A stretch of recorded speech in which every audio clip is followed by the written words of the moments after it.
This is CryptoTube. Welcome to the channel. Today we're looking at the bit of a shitstorm that is sweeping the masternode market at the moment, and this issue with CryptoBridge specifically.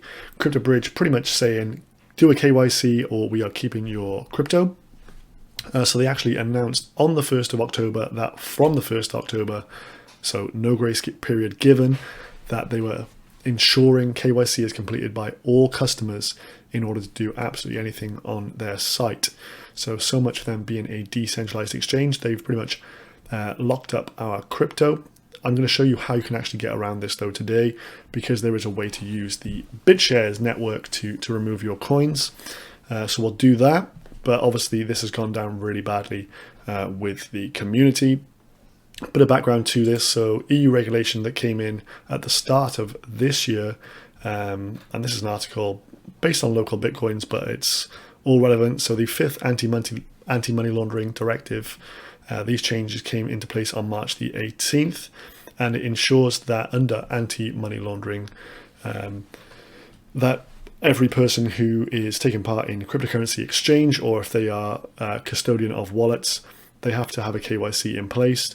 EU member states have been afforded until January 2020 to implement these directives.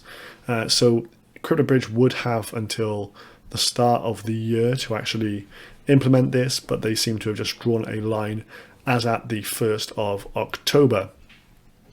But importantly, how does this anti-money laundering directive affect cryptocurrency? So there are three main regulations that the AMLD will affect cryptocurrency businesses.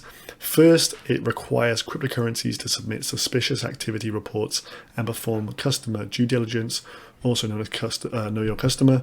Second, financial investigators can be mandated to obtain addresses and identities of cryptocurrency owners, removing anonymity of exchange users so they can freely give up our info to authorities. And finally, cryptocurrency exchanges and wallet providers will need to be registered with the relevant financial regulators in their home country, such as the Financial Conduct Authority in the UK or the SEC in the USA. So this also is showing that wallet providers need to be registered with this as well. So staking pools may well go in this direction as well down the line. This is obviously specific to the EU and also the USA. So maybe Russian and Asian exchanges or Asian or Russian based pools may be set up now to obviously get past this.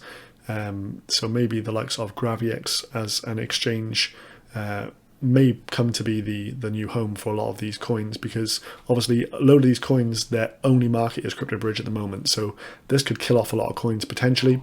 It's going to be pretty crazy to see where this actually pans out and what happens. Obviously, this is the CryptoBridge general chat on Discord, and it is pretty much a bloodbath. So the company they've got completing the KYC is Fractal, so they'll need to log into this and pretty much give them everything about yourself. This is a fellow Brit down here, and they actually attempted to complete KYC, but they did not accept the UK driving license, which is kind of ridiculous. That is our main form of ID here in the UK. He said, at least employ a decent company that accepts government-issued driving licenses other than just US ones. Laters and good luck. So yeah, even the KYC process isn't going well.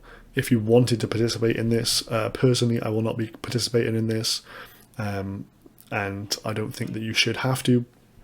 Obviously, from 2020, the start of the year, this can be enforced, and obviously you can make your own minds up then if you want to do this or supply the correct information. But until that point, I don't really see why CryptoBridge is enforcing us to do it from the date that they've just decided. So in here, absolute bloodbath of a chat. A lot of people are really annoyed, and they're making some good points in here as well. So obviously you get some people who are really irritated, but there are good points to be made in here, and people pointing out that you can actually withdraw your funds as long as you're not using a bridge dot coin. If you're using, for example, Open BTC, that is Open Ledger Bitcoin, you can take your Open Ledger Bitcoin off of the Bitshares network and into your local wallets.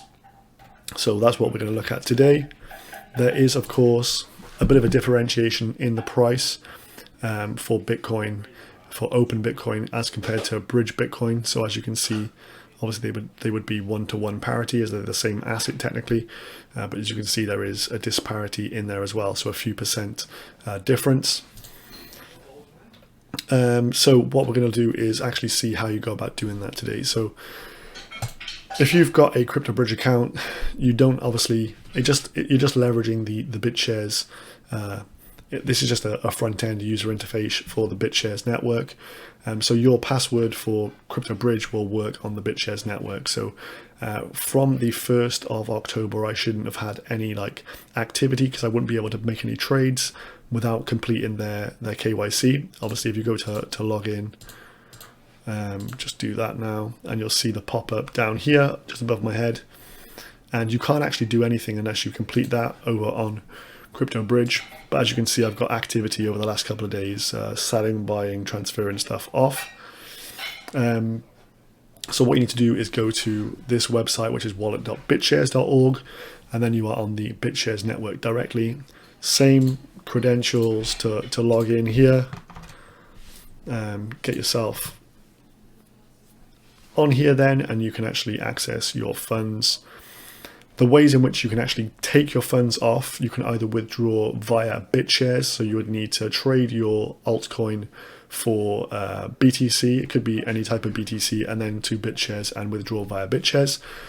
But it needs to be, I believe, I think you can take any type of BitShare off. I haven't done Bitshares. I've done is taken BTC off from Open BTC. So if you go on to BTC down here, so under Find Markets, quote currency BTC, asset name BTC, and you will see this market here, which is Open BTC, Open Ledger BTC.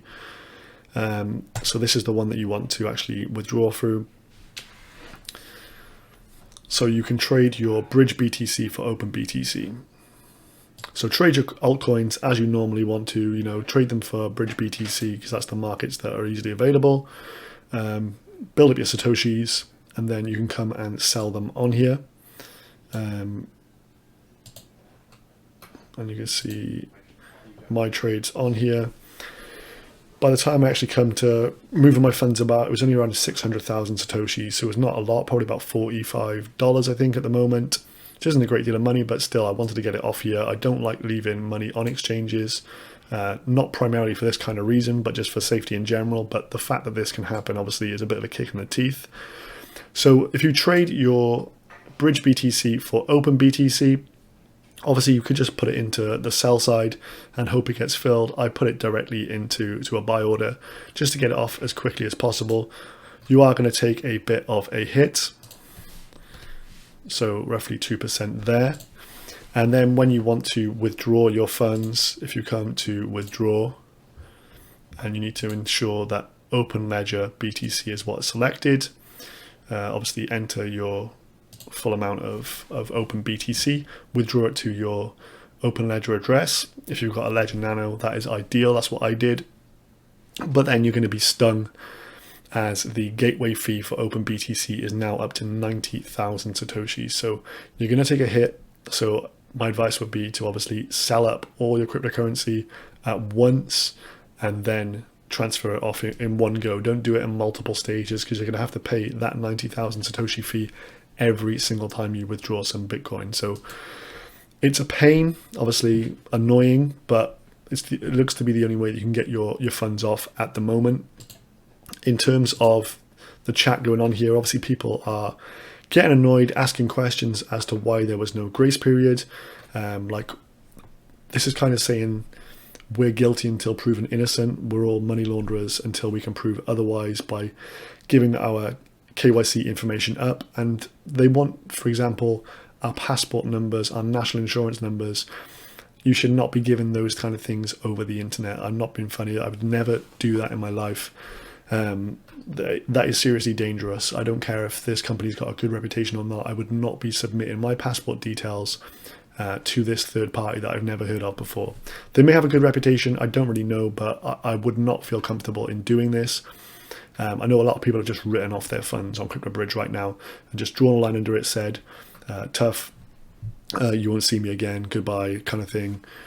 Obviously CryptoBridge is going to be the end of them. I feel I can't really see them having many customers left. The ones who have been like fear factored into actually completing the KYC, the amount of volume that's going to be on this exchange is going to go down pretty damn quickly. A lot of people are annoyed. Hopefully this will breed the way for a new decentralized exchange, a true decentralized exchange that we can all participate with. If you do withdraw via Bitshares, there are plenty of markets on there where you can go and then sell your Bitshares for BTC or even for USD Tether. So plenty of options out there. If trading to Bitshares is a more effective way of keeping hold of more of your total Bitcoin, let us know in the comment section down below. Let me know how you've got your funds off. Big shout out to some of the guys over on my Discord channel. Come and join. I'll leave a link down below because they started posting about this pretty quickly. Also catching on about the coin exchange closing. But this guy here, Scaramanga73, was the first person to talk about trading the Bridge BTC for Open BTC to take your money off. Took about a 7% hit, but preferable to losing everything. So yeah, don't be fear factored into providing KYC on CryptoBridge. Go and use Bitshares. And to be fair, this is the kind of time where the crypto community does come together to try and find reasonable solutions to the problems that are in front of us. So thanks to some of these guys for helping us get our BTC off of this damn exchange. I think in total I've still got a market order on there to sell some coins off, worth about 700,000 satoshis. Obviously I'd have to pay a 90,000 satoshi fee just to withdraw those, but all in all it looks like I'm going to probably lose around 180,000 satoshis in total for this bit of a saga. But at the end of the day, that's better than having my coins locked up on CryptoBridge. So if you're as annoyed as me about this, drop the video a like, hit me up in the comment section, let me know your thoughts on this. If you are going to complete a KYC, let me know why, and I will see you guys in the next video. Goodbye.